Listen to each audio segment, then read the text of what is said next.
Hello everyone, welcome back to Anmoll Astrology channel.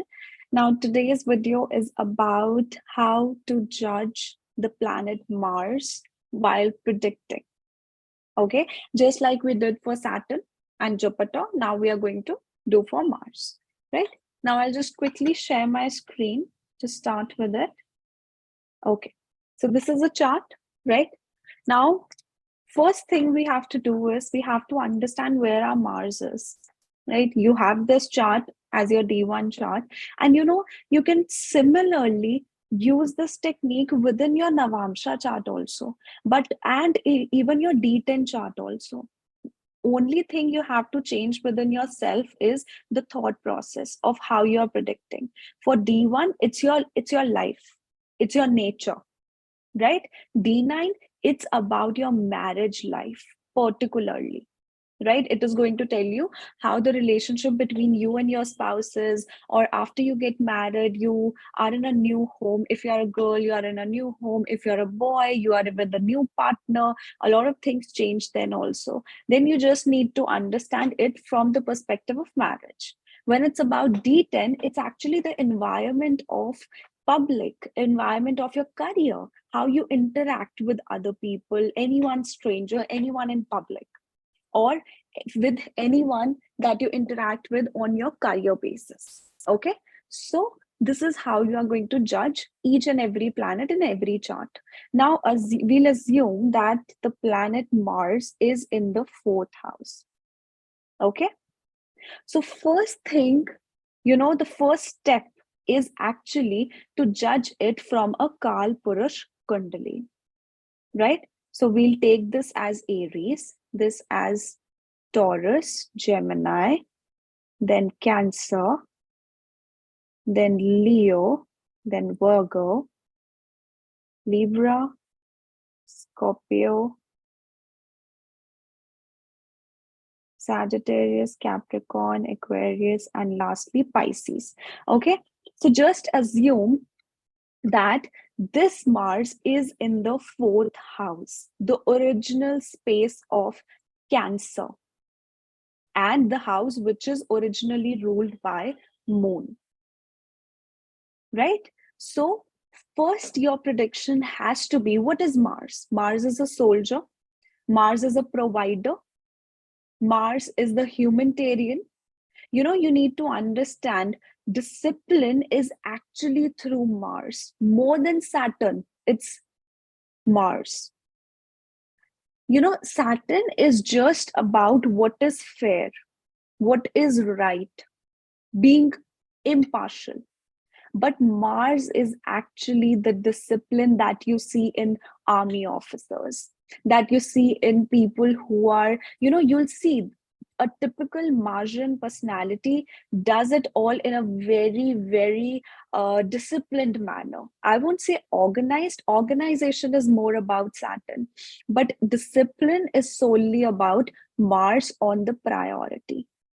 Okay, so that means this person at their heart, they are very disciplined with their emotions.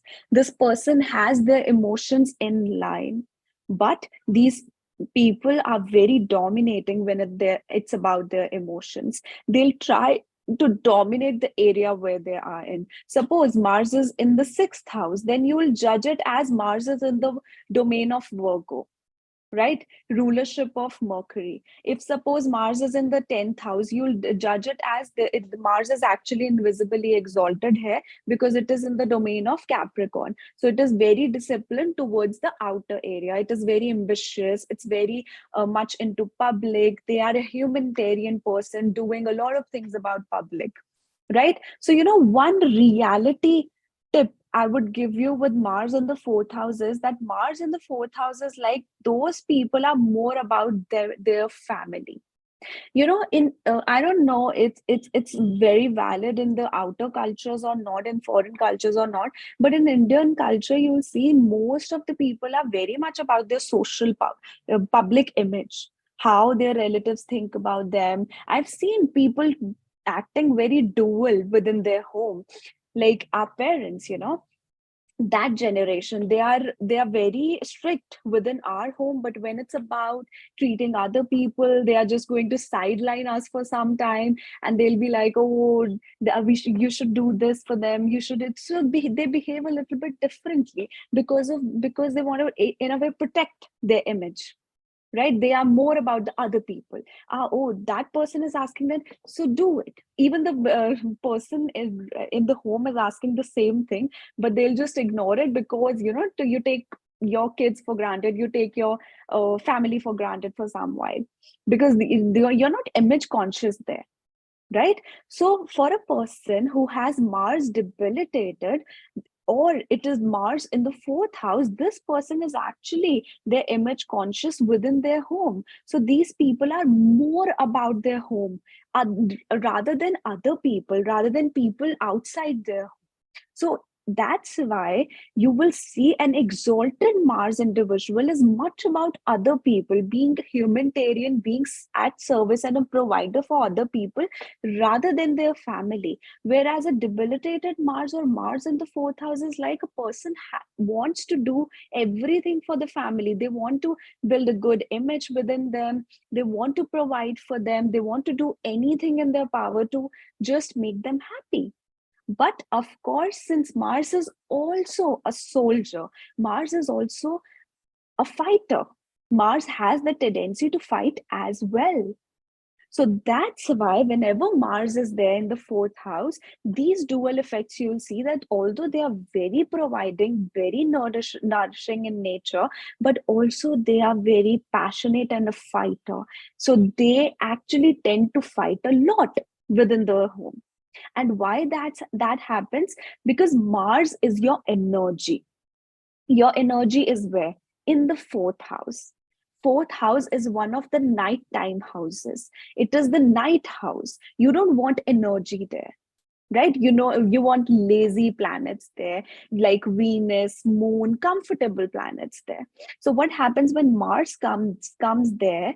Then Mars actually become very passionate and very involved towards that house.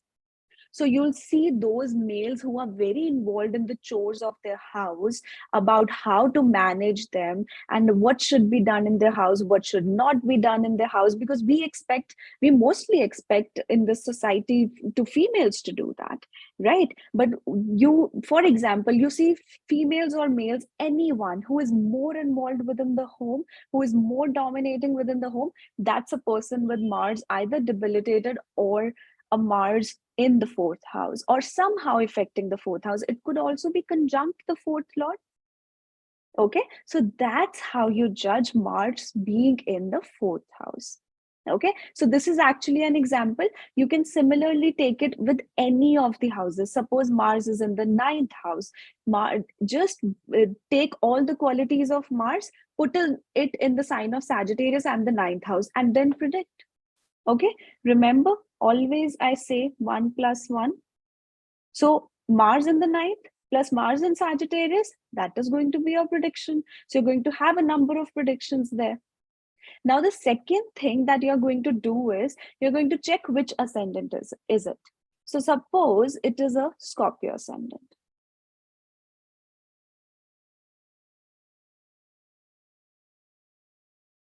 Okay.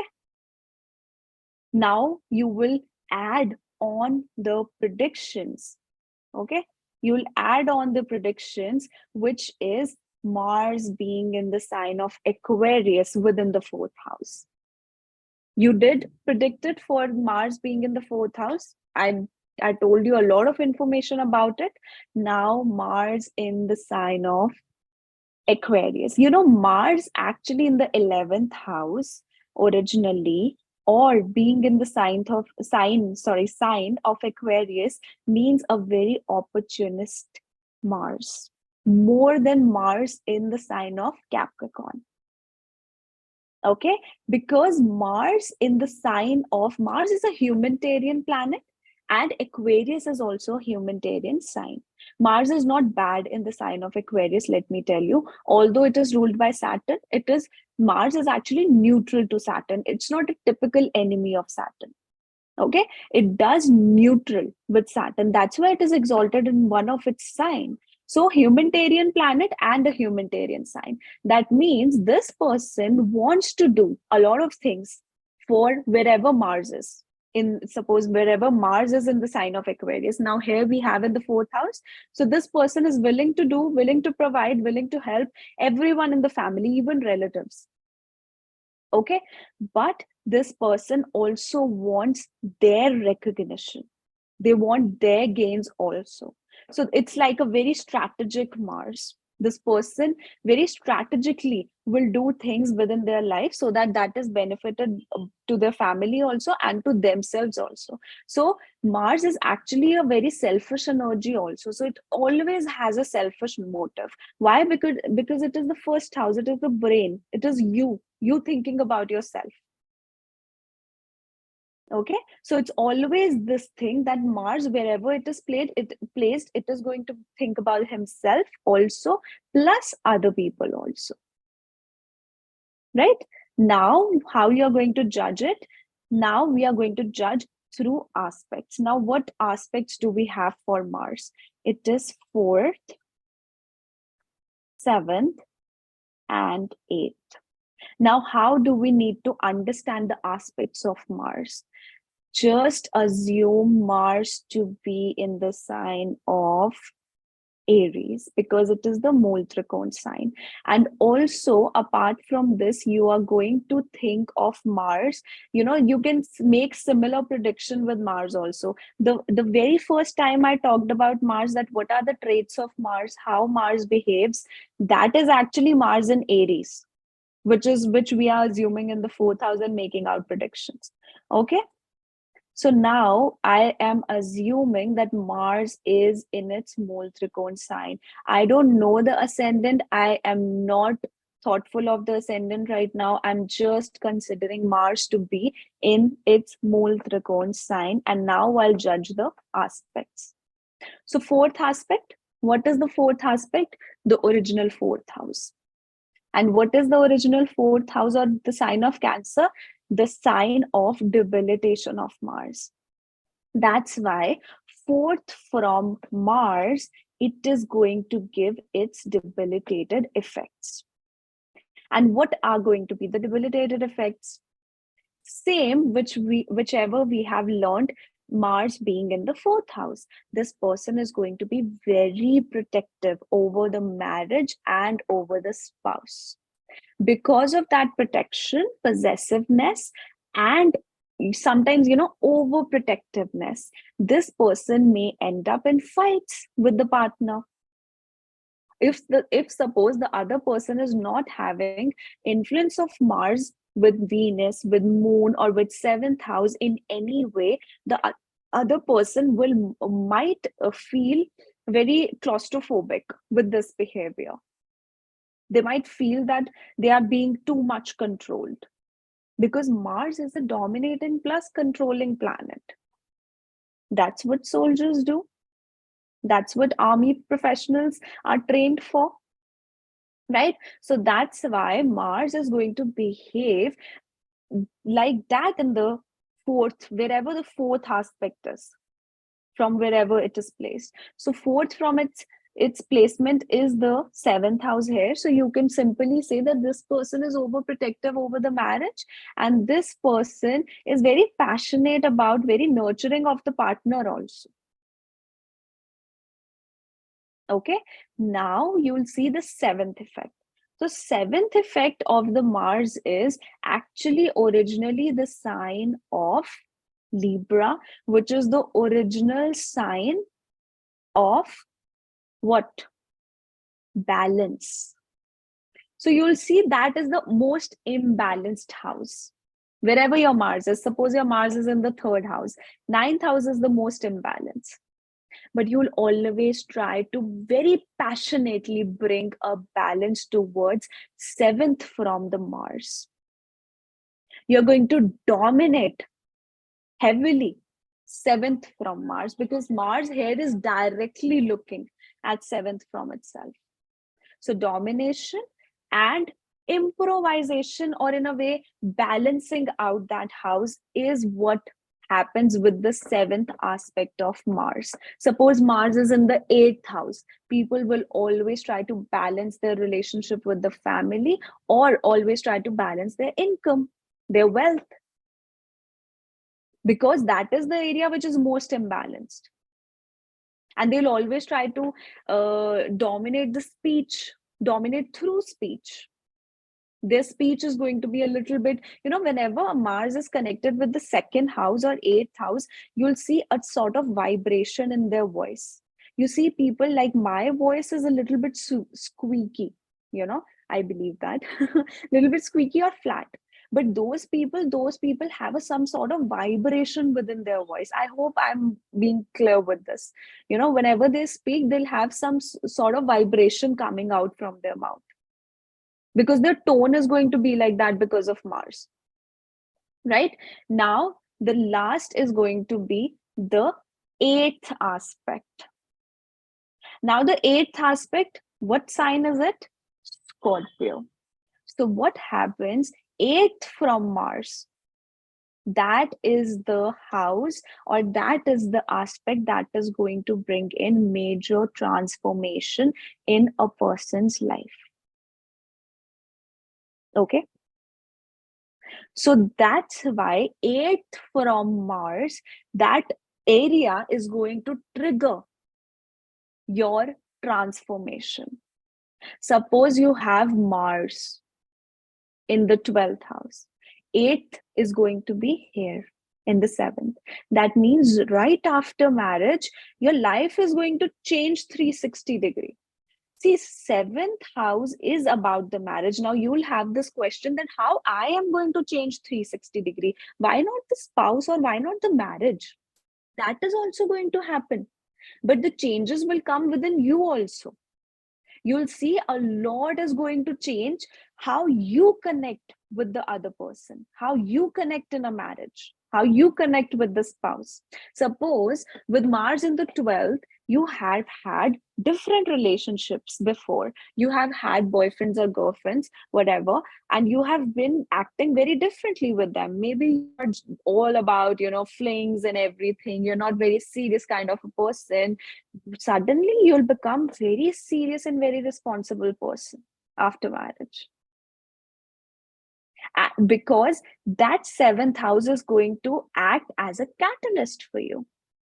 Suppose Venus is receiving eighth aspect of Mars from any of the houses. That transformation you'll see there. That because of a relationship or because of a woman in your life, you are going to transform big time. Now, what sort of transform it is going to be? It can be positive, it can be negative, or it can be neutral. That is going to depend on the condition of the two planets or the two houses we are talking about, or the condition of Mars, through sign, through aspect, and through conjunction. Simple. Okay. So this is how you need to understand about the placement of a planet, right? And then how did we do that? First, we took the placement of the planet based on whichever house it is. Then we took the ascendant and we understood that that planet is in that house in a particular sign. Then we assumed that planet is in a small trikon sign. Then you're going to just add on all the predictions. Lastly, you're going to see where the aspects are being thrown, and you just understood what is the nature of each and every aspect. You need to just connect the dots with it. Okay, super easy, right? If you're not comfortable, if you're not understanding this point right now, just go over this video again and again, and you'll get it. Trust me, you'll get it. This is how I have learned. I didn't learn astrology in just one go. I had to repetitively see videos. I had to repetitively throw things into my mind so as to understand. But when I applied it on other people's chart, on my personal chart as well, that was the time when it just got straight into my mind, and I was like, oh yes, that's how it works. Now I can just predict on anyone's chart. I don't need to like remember each and every point that Mars will do this in the first house in this particular sign. That is no longer required then. Okay, perfect. So, guys, this was my analysis about Mars, how to predict through Mars, right? If you guys are new to my channel, don't forget to subscribe, like, comment, and share. And if you guys would like to have your personal readings from me, you can check out the link below www.anmollastrology.com. And under the reading section, you can book a personal reading for yourself. And I also have another section, which is unique reading section. There I take unique readings which are apart from the daily life consultations, like about marriage, about career, etc., etc. So unique readings are basically about the people who actually want deeper insights of, who want to understand their life pattern, or who want to understand their life more through nakshatras or through just planetary placements, dashas, tribhagya analysis, etc., etc. Okay, and I also have courses available. So I, in the previous videos, I did inform you guys that I'm going to come out with the new prices for my courses, because I have two courses. One is Vimshotri Mahadasha course, and no, I'm sorry, one is a foundational Vedic astrology course, and the second one is the Prashna course. I think if I told you Vimshotri Mahadasha course, then I might be coming up with that in some time in future. But right now I just have those two courses. I'm not conducting one-on-one for a few months now, right? So I'll be just providing the courses through video clips, and which will be connected with 1 to 2 or howsoever you like doubt sessions, right? And I'm completely flexible with the doubt sessions as well. You can take it after you are done with it or after you're done practicing, anytime. Okay, so but I'm not up with the charges right now, but I will be pretty soon. You can just reach out to me on my website under the course section, so that when I am ready, I can directly email you all the framework plus prices. Okay, guys, so we'll see you another time with another video. Bye bye, take care.